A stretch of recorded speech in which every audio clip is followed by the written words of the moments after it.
जय हो भोजपुरिया समाज। तो कैसन बानी रहे वो लोग। तो जितने भी पावर स्टार पवन सिंह के फैन है दोस्तों, हो जाइए तैयार, क्योंकि दोस्तों पावर स्टार पवन सिंह का बहुत ही धमाकेदार एक्शन से भरपूर, डायलॉग से भरपूर, कॉमेडी से भरपूर एक बहुत ही शानदार और एटीट्यूड वाली फिल्म आप सभी के बीच में आ रहा है, जिस फिल्म का नाम है मेरा भारत महान। तो दोस्तों आप सब लोग पोस्टर में देख सकते हैं पावर स्टार पवन सिंह का बहुत ही भयानक और जबरदस्त लुक। तो दोस्तों क्या पवन सिंह की बॉडी देखिए दोस्तों, कितना बहुत ही शानदार फिल्म बनी है। तो दोस्तों बहुत जल्दी ये टीजर आप सभी के बीच में आ रहा है world wide record official YouTube channel से माध्यम से।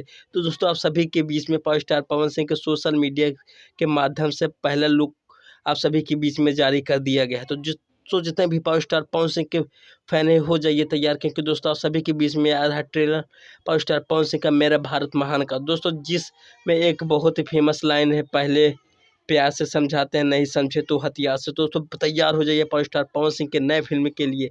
तो दोस्तों जितने भी पावर स्टार पवन सिंह के फैन हैं, आप सब लोग भोजपुरी म्यूजिक चैनल को सब्सक्राइब कर लीजिएगा, क्योंकि पावर स्टार पवन सिंह से जुड़ी खबर है सबसे पहले आप तक को पहुंचाई जाएगी। मैं मिलता हूं नए वीडियो में, तब तक के लिए जय हिंद, जय भारत।